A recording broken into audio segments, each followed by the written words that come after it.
She knocked on my door asking for help, but the moment our eyes met, I realized she needed so much more than that. It was one of those evenings where the world felt suspended, the kind of quiet that made every creak of the floorboards sound louder than usual. I had just settled onto my worn couch, a book open in my lap, when a soft knock at the door broke the stillness. At first, I hesitated. I didn't usually get visitors, especially not this late. But the knock came again, firmer this time, polite but insistent, and I found myself walking toward it, curiosity nudging aside my caution. When I opened the door, I found her standing there. My neighbor. She was in her early 40s, radiating a quiet confidence that somehow made her seem both familiar and entirely new at the same time. Her hair was pulled back loosely, a few strands escaping to frame her face, and her eyes, held a depth I hadn't noticed before. They were a little tired, maybe, but full of something unspoken. Something that reached out, catching me off guard. "I need a little help," she said, her voice steady, almost casual. But I caught the faint tremor beneath it, the subtle pause after each word, as if she had rehearsed what to say but hadn't rehearsed the way her heart might betray her. I could feel the tension in her shoulders, the quiet vulnerability she didn't speak aloud, and somehow, just being there in the doorway with her made the air feel charged. I stepped aside and gestured for her to come in. Her movement was graceful, measured, yet slightly hesitant, like she was testing the space between us, gauging how much closeness was acceptable. When she handed me the small box she needed help with, our hands brushed. It was brief, barely a second, but the warmth of her skin lingered longer than it should have. I found myself staring at my palm for a moment after, surprised by the sudden awareness of her presence. We moved into the small living room together, and I noticed details I hadn't before: the faint scent of her perfume, a mix of something floral and slightly woody, drifting lightly through the air, the soft shuffle of her feet against the carpet, the gentle way she adjusted the box in her hands as if to anchor herself. Every little motion spoke volumes, and I realized I was watching her more closely than I had any right to, as though reading her eyes might reveal the story she hadn't told anyone. Her glance lingered on me too, and I felt a strange pull, not lustful, not overwhelming, just present. Her eyes said everything her words didn't. There was trust, there was caution, and there was a quiet invitation to understand her. And somehow, in that moment, it felt like the rest of the world had paused. The knock at the door had been the spark, and now, standing there, I realized that the real story was not in what she needed help with, but in the invisible currents flowing silently between us. I nodded toward the couch, offering her a seat. She hesitated for just a heartbeat before moving, the faintest smile tugging at her lips.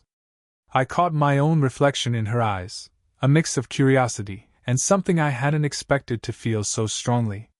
And even as I picked up the box to examine it, I knew, with an odd certainty, that this simple act of helping her would be the beginning of something quietly profound. I followed her into her apartment, carrying the box carefully in my hands. The moment the door closed behind me, I felt the space shift. Her world was quiet, orderly, but layered with small, telling details that seemed to speak louder than words. A half-empty mug on the counter, a stack of books on the coffee table, the faint hum of music from another room, all of it painted a picture of a life lived deliberately, yet tinged with solitude. She moved ahead of me with a gentle, unhurried grace, leading me to where she needed the help. Each step she took seemed purposeful, but the way her fingers lingered on the edge of a countertop, or how she adjusted a picture frame with almost reverent care, hinted at a subtle vulnerability she didn't voice. I felt drawn into her orbit, compelled to notice every detail: the curve of her neck as she tilted her head, the way her sleeves brushed her wrists, the faint warmth radiating from her presence. We talked in fragments at first, casual comments about the day, the weather, the trivialities of life. But beneath each word, there was a quiet rhythm, a pulse of unspoken connection. Every now and then, she would pause, her gaze catching mine, lingering just a fraction longer than necessary. In those moments, I could feel the weight of everything unsaid, a longing for understanding, for someone to notice the parts of her that no one else seemed to see. As I knelt to examine the box, our hands met again, brushing lightly. The contact was fleeting, but the warmth traveled in a way that made my chest tighten slightly, and I realized I was acutely aware of the texture of her skin, the gentle firmness of her hand against mine. She smiled then, almost shyly, and it was as though her eyes were apologizing for the effect she had on me, even as they betrayed a subtle desire to hold my attention. There was a quiet intimacy in these small moments, the kind that doesn't require words. The way she stood close enough for our shoulders to almost touch, the way she shifted her weight when I asked a question, the way her hair fell across her face when she leaned forward to explain something, all of it created a gentle tension that neither of us addressed directly, but both of us felt deeply. At one point, she reached for a pen to jot something down, and our fingers brushed again.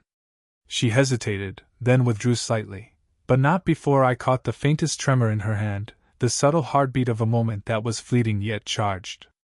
I noticed the softness of her voice, the way it carried a warmth that made even the most mundane words feel significant.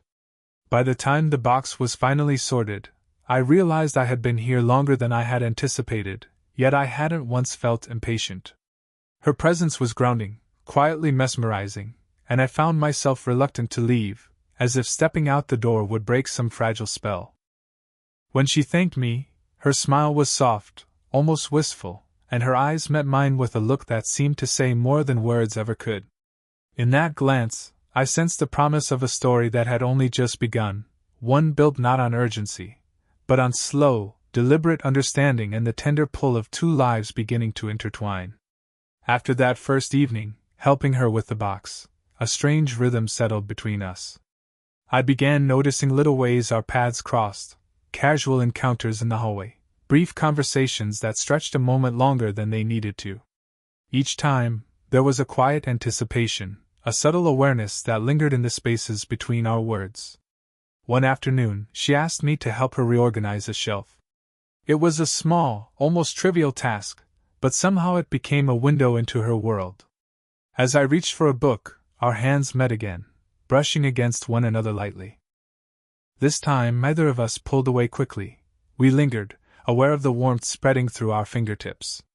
Her eyes flicked up at me, and for a heartbeat, we simply looked at each other. There was curiosity, amusement, and something deeper, a silent acknowledgement of the connection that was slowly forming. I began to notice more, the subtle lines of expression when she laughed at something small, the way her lips curved just slightly when she was thinking, the way her hair fell across her shoulders in a way that invited my attention without demanding it. She moved with a grace that was natural, unself-conscious, and yet I felt as if every little motion carried meaning. I found myself imagining what it would feel like to brush a stray hair from her face, to offer a comforting hand when her smile faltered, to simply be present without speaking at all. There were moments of shared laughter, too, light, easy, and full of warmth. She had a quiet humor, one that was understated but infectious, and I felt a surprising thrill when she laughed at something I said. Those small moments made the air between us feel lighter, though beneath it, there was always an undercurrent of tension, of something unspoken yet undeniably present. One afternoon, as we were arranging her shelf, she leaned slightly too close to reach the top row of books. Her shoulder brushed mine, a fleeting touch that sent a surprising shiver down my spine. She didn't pull away, and neither did I. Instead, we moved together in a small, careful dance, adjusting and reaching, all while maintaining a polite, almost deliberate composure. And yet, the proximity allowed a new awareness to bloom, a recognition of warmth, of presence, of something unspoken growing between us. After the task was done, we stepped back to admire the shelf. Our hands met again in a casual brush, lingering just a fraction too long. I caught a flicker of something in her eyes, curiosity, perhaps, or something softer, more intimate. There was a silent understanding that had begun to develop between us, a connection built not on grand gestures but on small, shared moments that felt more meaningful than either of us had anticipated. As I left her apartment that day, I felt a quiet reluctance to step back into my own space. Something had shifted, subtly but undeniably. Her presence, the warmth of her touch, the way her eyes had held mine a fraction too long, It all lingered with me, a gentle pull toward a story that was just beginning to unfold, one built on patience, subtle affection, and the slow, deliberate unfolding of trust and intimacy. In the days that followed, I became increasingly aware of the quiet pull she had on me. It wasn't sudden or overwhelming, nothing that would make me act impulsively, but it was insistent, a steady current that tugged at my awareness every time she appeared. There were moments when I caught myself thinking about her long after I'd left her apartment, replaying the way her hand had brushed mine, the softness of her smile, the almost imperceptible vulnerability in her eyes. One evening, she invited me over to help with a small repair, a leaky faucet in the kitchen. It should have been a mundane task, but as soon as I stepped inside, I felt that familiar shift in the air. Her apartment smelled faintly of something warm and comforting, a mix of coffee and the subtle notes of her perfume. She moved with that same quiet elegance, and the way she watched me work, leaning casually against the counter, sent a strange awareness through me. I became acutely conscious of the space between us. When I reached to tighten a bolt, her shoulder was nearly brushing mine. When she handed me a tool, our fingers met, and neither of us pulled away immediately. The contact was brief, but it lingered in memory, like the echo of a note long after the music has stopped. I felt a pulse of something both thrilling and unnerving, an unspoken question hovering between us. Her gaze often found mine in those quiet moments. It wasn't searching or demanding, it was simply present, attentive, intimate in a way that made me aware of both her vulnerability and the quiet confidence she carried. Each glance seemed loaded with a story she wasn't telling, and yet I felt privileged to read the small chapters she allowed me to see. There were fleeting pauses in our conversation, where we simply existed in the same space, aware of the other's presence. Words were unnecessary, the silence spoke volumes. But alongside the growing closeness, a sense of hesitation had begun to settle in me. I couldn't ignore it. The age difference, the social expectations, the small, nagging voice that reminded me to be cautious. Every touch, every smile, every lingering glance carried a weight I wasn't entirely prepared to confront. Yet the pull toward her remained irresistible, subtle but undeniable, a tension that made even mundane tasks feel charged with possibility. That evening, as I finished the repair, she lingered by the doorway, her hand brushing the counter near mine as she spoke. Her voice was soft, warm, and there was a vulnerability beneath the casual tone that made my chest tighten. I realized I wanted to reach out, to let her know that I understood, that I felt it too, but I didn't. Instead, I simply nodded, offering a quiet smile. She returned it, a faint, knowing curve of her lips, and I sensed that she, too, felt the tension without needing words to define it. I left that night with my mind buzzing, replaying every subtle gesture, every fleeting touch, every look that had lingered just a fraction too long. The air between us was charged now, alive with the unspoken, and I knew that the story unfolding was no longer just about helping her with small tasks. It was about navigating the quiet, tender pull of desire, awareness, and the hesitation that came with both, all within the confines of something delicate, respectful, and profoundly human. It was a quiet evening when it happened, a moment that wasn't planned, yet seemed inevitable. I had come over under the pretense of helping her with a minor household chore, but the tension in the air felt heavier than usual, almost electric. She moved around with her usual grace, yet there was a softness in her expression I hadn't seen before, a quiet hesitancy that drew me in. We worked side by side, arranging a few things in her kitchen, and somewhere between the mundane tasks, the conversation drifted. It started small, comments about the day, a fleeting joke about a neighborly mishap, but then, almost imperceptibly, it deepened. She paused mid-sentence, her eyes catching mine, and in that pause something fragile yet profound hung between us.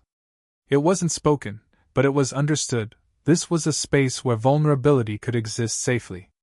She told me a little about herself that evening, bits she hadn't shared before, the quiet loneliness of long days spent alone, the subtle ache of unfulfilled dreams. Her voice was calm, but beneath it, I could sense a tremor, a soft undercurrent of emotion that made my chest tighten. I wanted to reach out, to reassure her, to show that I was present not just physically but fully, that I understood her in a way few others might. At one point, our hands brushed while reaching for the same object on the counter. It was fleeting, almost accidental, but her hand lingered slightly longer than necessary, and I felt the warmth seep into my own fingers. She looked up at me then, and I swear I could see everything she wasn't saying in her eyes: longing, hesitation, hope. My own pulse quickened, a quiet thrill that felt both exhilarating and frightening in its intensity. There was a moment when she stopped, resting her hand briefly on my forearm as she laughed at something trivial. The contact was light, but it resonated deeply, a steady warmth that made the rest of the world fade into the background. I noticed the subtle rise and fall of her chest, the faint scent of her perfume mingling with the warm air of the kitchen, the way her hair fell loosely over her shoulder as she leaned closer to speak. Each detail, though small, felt intimate, almost sacred. We didn't need to fill the silence with words. We shared understanding in the quiet pauses, in the soft brush of hands, in the lingering glances that spoke more than sentences ever could. And in that shared space, I realized that our connection had grown beyond the simple act of helping one another.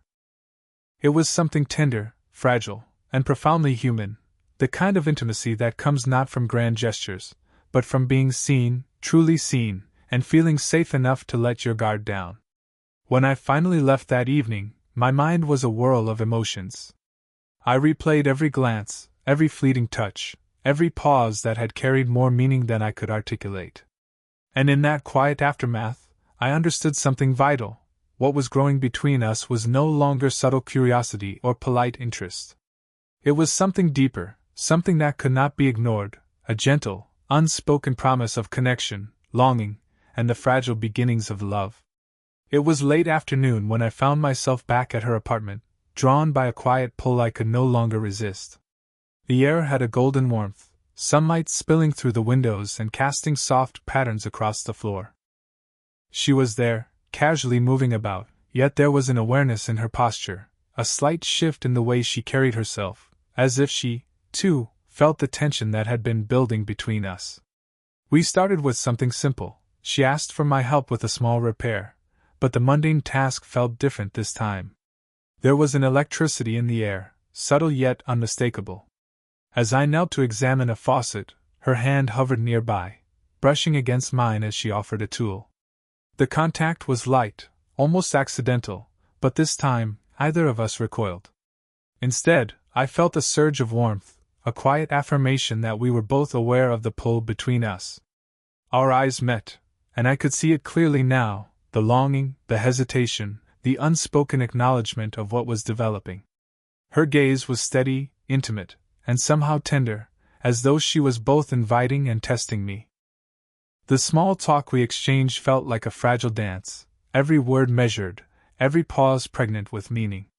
I noticed the way her lips parted slightly when she spoke, the softness of her cheek as she turned toward me, the subtle tremor in her hands as she reached for another tool.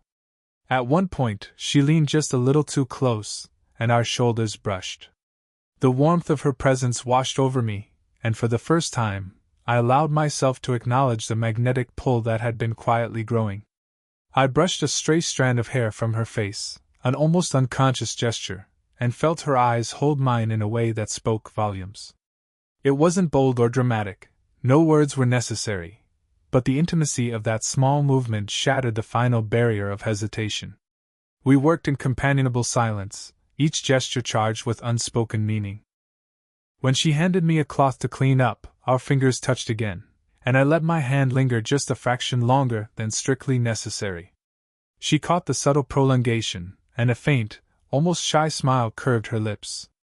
There was no rush, no urgency, only the slow, deliberate unfolding of connection, a mutual recognition of desire tempered by respect and patience. By the time the task was done, the room felt smaller, warmer, more intimate. She moved closer to stand beside me, our shoulders brushing, her scent enveloping me in a way that made my chest tighten. I realized then that the hesitation we both felt was giving way to something deeper, a shared courage that allowed us to inhabit the same space fully, without pretense, without fear. As I prepared to leave, we lingered in the doorway. Her hand brushed mine lightly, our eyes locked, and for a moment, the world outside ceased to exist. The connection between us had grown undeniable, a slow, steady flame of longing, trust, and intimacy that neither of us could ignore. And in that moment, I knew that what had begun with a simple request for help had transformed into something profoundly human, something that neither age nor circumstance could diminish, the quiet, undeniable pull of two hearts beginning to intertwine. The evening air was soft when I returned to her apartment that night. The sun had dipped low, leaving a golden glow that filtered through the windows and pooled across the floor in gentle patterns. She was there, waiting, though not in a way that demanded attention, more like a quiet presence that seemed to exist just for me. I felt the familiar tug of anticipation in my chest, the awareness of how much this connection had grown in such a short span of time. We started with small talk, casual words that seemed almost unnecessary. There was no need to fill the silence, because the tension and warmth between us said everything. Her eyes met mine repeatedly, lingering with unspoken meaning, carrying both curiosity and reassurance. Each glance felt like a thread, weaving us closer together, binding us in a shared understanding that had grown beyond words. She offered me a seat, and as I lowered myself onto the couch, she sat beside me. Our shoulders brushed lightly, sending a quiet shiver through me that was not startling but grounding, a simple, human awareness of the other. We exchanged smiles that held something more than friendship, something deeper and tender, a recognition of the subtle desire and trust that had been building between us. At one point, she reached out, her fingers brushing against mine as she handed me a small object. The contact lingered longer than strictly necessary, yet it was natural, comforting. I didn't pull away. Instead, I let my hand remain lightly in hers, feeling the warmth, the steadiness, the quiet reassurance that we were both here, fully present, and fully aware of the connection that had blossomed. We talked softly, sharing fragments of our thoughts, our quiet reflections on life, and the moments that had mattered most to us. Each word, each pause, deepened the intimacy. Her voice carried a calm warmth that wrapped around me, and I felt an unusual ease in sharing things I had never said aloud. The subtle brush of her hand against my arm, the faint scent of her perfume, the gentle rise and fall of her breathing beside me, all of it coalesced into a sense of closeness that was tender, deliberate, and profoundly human. As the evening wore on, we found ourselves sitting side by side in a companionable silence. She shifted slightly, her cheek resting briefly against my shoulder. The contact was soft, almost fleeting, yet it carried all the weight of a promise, that she trusted me, that she felt seen, that the emotional bond between us was real. I responded naturally, tilting my head toward hers, letting the warmth of our shared space fill the quiet. When I finally stood to leave, our hands met again. This time, either of us pulled away quickly. Fingers intertwined, we lingered in the doorway, smiles brushing across our lips, eyes locked in a quiet conversation that needed no words. In that shared moment, it was clear, what had started with a simple request for help had grown into something beautiful, tender, and lasting. Walking back to my apartment, I felt a sense of calm fulfillment. The slow, deliberate unfolding of our connection had reached a place of quiet resolution, a warmth that stayed with me long after I closed my door. And somewhere deep down, I knew this was only the beginning of a story defined not by urgency or spectacle, but by the quiet, profound intimacy of two hearts learning to belong together.